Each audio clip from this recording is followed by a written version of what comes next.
तो दोस्तों आज हम फिर से आपके लिए लेकर आए हैं देश दुनिया की सभी ताजा बड़ी खबरें।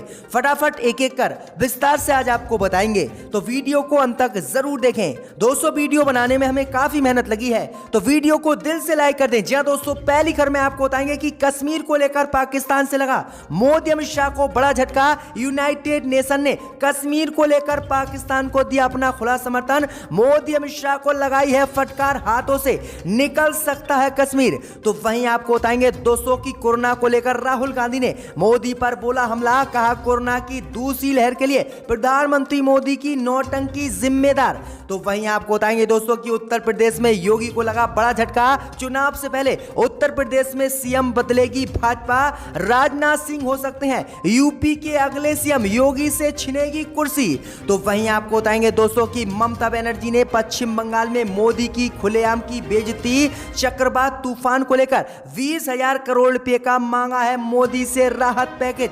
बढ़ गई है भाजपा की मुश्किलें। तो वहीं आपको बताएंगे दोस्तों कि मोदी की भक्ति करने वाले जी न्यूज के एंकर सुधीर चौधरी को हुआ कोरोना।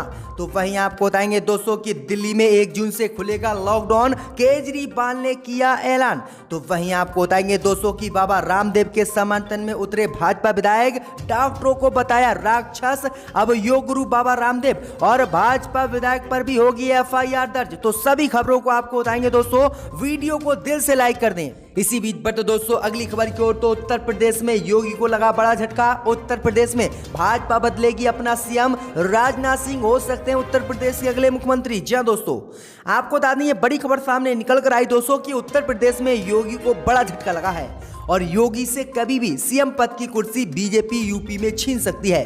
दरअसल आपको बता दें कि उत्तर प्रदेश में होने वाले 2022 के विधानसभा चुनाव में अब 6 महीने से कम वक्त बचा है, लेकिन उत्तर प्रदेश में योगी सरकार की नीतियों के चलते यूपी में बीजेपी बुरी तरह से हार रही है और यहां पर समाजवादी की सरकार दोबारा से बनती हुई दिख रही है। अब इसी को लेकर उत्तर प्रदेश में भाजपा ने उत्तराखंड जैसा ही हिसाब कर दिया है। उत्तराखंड में जिस तरह से चुनाव से पहले बीजेपी ने अपना सीएम बदला है, उसी तरह से अब यूपी में भी भाजपा अपना सीएम बदल सकती है। भैया आपको बता दें कि उत्तर प्रदेश के मुख्यमंत्री योगी आदित्यनाथ को सीएम पद से बीजेपी हटा सकती है। राजनाथ सिंह या फिर केशव मौर्य को अगला मुख्यमंत्री भाजपा की तरफ से बनाया जा सकता है। तो ये बड़ी अपडेट आई दोस्तों कि उत्तर प्रदेश में योगी को बड़ा झटका भाजपा दे रही है और योगी से कुर्सी मुख्यमंत्री पद की भाजपा छीनने वाली है। तो ये बड़ी अपडेट आ रही, बड़ा झटका योगी को लगने वाला है। इसी बीच बढ़ते दोस्तों अगली खबर की ओर, तो कश्मीर पर मोदी अमित शाह को लगा पाकिस्तान से बड़ा झटका। संयुक्त राष्ट्र ने कश्मीर पर पाकिस्तान को दिया अपना समर्थन। मोदी अमित शाह को लगाई फटकार, हाथ से निकल सकता है कश्मीर। जी हां दोस्तों, आपको बता दें ये बड़ी खबर सामने निकल कर आई दोस्तों कि कश्मीर को लेकर पाकिस्तान से आज मोदी अमित शाह को बड़ा झटका लगा है। दरअसल आपको बता दें कि कश्मीर मुद्दे पर संयुक्त राष्ट्र ने पाकिस्तान को खुला समर्थन दे दिया है और मोदी अमित शाह को फटकार लगाई है, जिसके बाद भारत के हाथ से कश्मीर मोदी राज में निकल सकता है और मोदी राज में कश्मीर एक अलग देश भी बन सकता है। दरअसल आपको बता दें कि संयुक्त राष्ट्र महासभा के अध्यक्ष वोल्कन वैनजी ने कश्मीर पर पाकिस्तान को समर्थन दे दिया है। जी दोस्तों, आपको बता दें कि वोल्कन वैनजी ने कश्मीर की तुलना फिलिस्तीन से कर दी है और कहा कि पाकिस्तान को कश्मीर का मसला संयुक्त राष्ट्र के मंच पर और ज्यादा मजबूती से उठाना चाहिए। भैया आपको बता दें कि कश्मीर से फिलिस्तीन की तुलना करते हुए उन्होंने कहा कि जिस तरह से इजराइल ने फिलिस्तीन पर कब्जा कर रखा है, उसी तरह से पाकिस्तान और भारत के बीच कश्मीर का मुद्दा है और ये कश्मीर का मुद्दा जल्द से जल्द सुलझे। यानी अब उम्मीद जताई जा रही है कि कश्मीर अलग देश बनाया जा सकता है, क्योंकि संयुक्त राष्ट्र खुलकर पाकिस्तान के समर्थन में आ गया है और मोदी को फटकार लगाई है। तो ये बड़ी अपडेट आ रही दोस्तों। इसी बीच बढ़ते दोस्तों अगली खबर की ओर, तो भाजपा को लगा बड़ा झटका। भाजपा की भक्ति करने वाले जी न्यूज के एंकर सुधीर चौधरी को हुआ कोरोना। जी हां दोस्तों, आपको बता दें ये बड़ी खबर सामने निकल कर आई दोस्तों कि जी न्यूज पर मोदी की भक्ति करने वाले जी न्यूज के एंकर सुधीर चौधरी को कोरोना वायरस हो गया है और इसकी जानकारी उन्होंने खुद ट्वीट कर दी है। उन्होंने बताया है कि डॉक्टरों की सलाह के अनुसार उनका इलाज चल रहा है। दरअसल आपको बता दें कि जी न्यूज के वरिष्ठ पत्रकार सुधीर चौधरी डीएनए अपना एक शो लेकर जी न्यूज पर आते हैं, लेकिन कोरोना वायरस होने के बाद 2 दिनों से उनका शो भी जी न्यूज पर डीएनए नहीं आया है। दरअसल आपको बता दें कि जी न्यूज पर एंकर सुधीर चौधरी खुलकर भाजपा का समर्थन करते हैं और ये मोदी भक्त हैं। तो ये बड़ी अपडेट आ रही कि मोदी भक्तों को लगातार कोरोना वायरस अब देश में हो रहा है। इससे पहले मोदी के वरिष्ठ नेता और वरिष्ठ पत्रकार रोहित सरदाना की भी कोरोना से मौत हो गई, क्योंकि वो भी भाजपा की भक्ति टीवी पर आकर करते थे। इसी बीच बता दोस्तों अगली खबर की ओर, तो कोरोना को लेकर राहुल गांधी ने मोदी पर बोला हमला, कहा कोरोना की दूसरी लहर के लिए मोदी की नौटंकी जिम्मेदार। जी दोस्तों, आपको बता दें कि पूरा देश कोरोना महामारी की दूसरी लहर से जूझ रहा है। हालांकि अब धीरे धीरे रोजाना केस कम हो रहे हैं, लेकिन मौतें लगातार 4000 प्रत्येक 24 घंटे में हो रही हैं। अब इसी को लेकर राहुल गांधी ने एक बार फिर से केंद्र की मोदी सरकार और प्रधानमंत्री मोदी पर बड़ा हमला बोला है। वीडियो कॉन्फ्रेंसिंग के जरिए बोलते हुए राहुल गांधी ने कहा है कि सरकार और प्रधानमंत्री को आज तक कोरोना समझ में नहीं आया। कोरोना सिर्फ एक बीमारी नहीं, कोरोना एक बदलती हुई बीमारी है। आगे राहुल गांधी ने कहा है कि आप इसको जितना समय और जगह देंगे ये उतनी खतरनाक बनती जाएगी। राहुल गांधी ने आगे कहा कि भारत में कोविड-19 की दूसरी लहर के पीछे प्रधानमंत्री मोदी की नौटंकी है। उन्होंने कोरोना को नहीं समझा। भारत की मृत्यु दर एक झूठ है। सरकार को अब इस मसले से सच बोलना चाहिए। राहुल ने आगे कहा कि हमने भारत सरकार को बार बार कोविड के बारे में चेतावनी दी, लेकिन प्रधानमंत्री मोदी ने हमें ही चूतिया बनाया और हमें जो है मजाक उड़ाया। तो ये बड़ी अपडेट आ रही, राहुल गांधी ने बड़ा हमला भाजपा पर आज बोल दिया है। इसी बीच बता दोस्तों अगली खबर की ओर, तो ममता बनर्जी ने बंगाल में मोदी को किया बेइज्जत। 20,000 करोड़ रुपए का बंगाल के लिए मांगा राहत पैकेज। जी दोस्तों, आपको बता दें कि पश्चिम बंगाल की मुख्यमंत्री ममता बनर्जी ने राज्य में चक्रवाती तूफान यास से हुए नुकसान पर प्रधानमंत्री मोदी को एक रिपोर्ट सौंपी और 20,000 करोड़ रुपए का राहत पैकेज मांगा है। दरअसल आपको बता दें कि प्रधानमंत्री मोदी चक्रवात तूफान से हुए नुकसान को लेकर कल पश्चिम बंगाल के दौरे पर गए थे। यहां पर ममता बनर्जी ने खुलेआम मोदी की बेइज्जती की।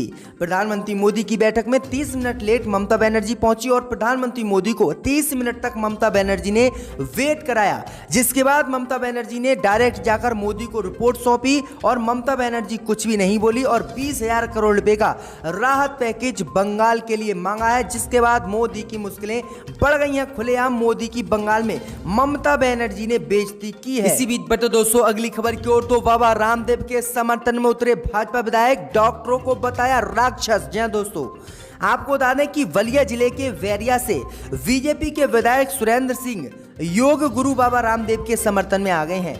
हाल ही में उन्होंने एलोपैथी के खिलाफ बयान दिया था। इसके बाद बाबा रामदेव विवादों में आ गए और हाल ही में उन्होंने एलोपैथी को स्टूपिड साइंस कहा था, जिसके बाद योग गुरु चिकित्सकों के निशाने पर आ गए। और वहीं भाजपा विधायक ने अब योग गुरु बाबा रामदेव का समर्थन किया है और कहा है कि योग गुरु भारतीय चिकित्सा प्रणाली के ध्वज वाहक हैं। विधायक सुरेंद्र सिंह ने कहा है कि जिस तरह से डॉक्टरों ने कोरोना महामारी के बीच काम लोगों के साथ किया है, वह राक्षस जैसा काम कर रहे हैं और डॉक्टरों को अब भाजपा विधायक ने राक्षस बताया है। तो ये बड़ी अपडेट आई दोस्तों कि किस तरह से अब डॉक्टरों की खुलेआम बेइज्जती भाजपा के नेता कर रहे हैं। इसी बीच बता दोस्तों अगली खबर की ओर, तो कोरोना की दवाई को लेकर मुंबई हाई कोर्ट ने मोदी को लगाई फटकार। कहा जब सरकार के पास नहीं है कोरोना की दवाई तो आखिरकार नेता और एक्टरों को कैसे मिल रही है। जी दोस्तों, आपको बता दें कि कोरोना महामारी की दवाई को लेकर आज मुंबई हाई कोर्ट ने केंद्र की मोदी सरकार को कड़ी फटकार लगाई है और कहा है कि जब मोदी सरकार के पास कोरोना की दवा नहीं है तो आखिरकार भाजपा के नेता और बॉलीवुड के एक्टर और एक्ट्रेस को कहां से मिल रही है। भाजपा हमें इस बात को बताए। भैया आपको बता दें कि आगे उन्होंने कहा कि आम जनता इस समय कोरोना महामारी से परेशान है और कोरोना महामारी को लेकर कोरोना की दवा इन आम लोगों को नहीं मिल रही है। लेकिन मुंबई हाई कोर्ट ने कहा है कि जब सरकार के मंत्री या फिर विधायक जो है बीमार कोरोना वायरस से होते हैं या फिर कोई भी बॉलीवुड का स्टार वायरस से बीमार होता है तो उससे दवा उपलब्ध हो जाती है। आखिरकार उन्हें कहां से दवा उपलब्ध हो रही है, भाजपा हमें बताए। तो मुंबई हाई कोर्ट ने कड़ी फटकार दवाई को लेकर कोरोना की लगाई है मोदी को। इसी बीच बता दोस्तों अगली खबर की ओर, तो दिल्ली में 1 जून से खुलेगा लॉकडाउन, केजरीवाल ने किया ऐलान। जी दोस्तों, आपको बता दें ये बड़ी खबर सामने निकल कर आई दोस्तों कि लॉकडाउन और दूसरी पाबंदियों से कोरोना संक्रमण की दूसरी लहर का असर अब खत्म होता देश में दिख रहा है। पिछले 24 घंटे में 2 लाख से कम केस कोरोना के देश में आए हैं। इस बीच आपको बता दें कि मध्य प्रदेश की सरकार ने 1 जून से लॉकडाउन को खोलने का ऐलान किया। इस बीच खबर सामने निकल कर आई दोस्तों कि मध्य प्रदेश के बाद दिल्ली में भी 1 जून से लॉकडाउन खोलने का ऐलान केजरीवाल ने आज कर दिया है। और केजरीवाल ने ऐलान किया है कि सबसे पहले 1 जून को कंस्ट्रक्शन और फैक्ट्रियों को खोला जाएगा और जो प्रवासी मजदूर यहां से चले गए हैं वह तत्काल वापस लौट आए। तो ये बड़ी अपडेट आई दोस्तों कि अब 1 जून से कई राज्यों में लॉकडाउन खुलने वाला है। इसी बीच बढ़ते दोस्तों अगली खबर की ओर, तो प्रधानमंत्री मोदी को कोरोना को लेकर लगा बड़ा झटका। कोरोना की दूसरी लहर में प्रधानमंत्री मोदी का चुनाव प्रचार करना बिल्कुल गलत। जी हां दोस्तों, आपको बता दें कि देश में कोरोना महामारी की दूसरी लहर के बीच पश्चिम बंगाल, असम सहित 5 राज्य और केंद्र शासित प्रदेशों में विधानसभा चुनाव हुए। प्रधानमंत्री नरेंद्र मोदी ने इन चुनावों में बीजेपी के लिए बढ़ चढ़कर प्रचार किया था। आलोचकों ने इसके लिए उन्हें निशाने पर भी लिया था। अब एक ताजा सर्वे के मुताबिक ज्यादातर भारतीयों ने कोरोना की दूसरी लहर के बीच प्रधानमंत्री मोदी के चुनाव प्रचार को गलत बताया है। वहीं आपको बता दें कि लोगों ने कहा है कि प्रधानमंत्री मोदी और भाजपा के नेताओं ने ही पूरे देश में कोरोना वायरस फैलाया, क्योंकि इन्होंने पश्चिम बंगाल सहित असम सहित सभी में जमकर चुनाव प्रचार किया था और हजारों लोग की सभा इनके कार्यक्रमों में जुटी थी, जिससे कोरोना वायरस फैला है। और ना तो सोशल डिस्टेंसिंग का पालन हुआ और ना ही कोरोना नियमों का।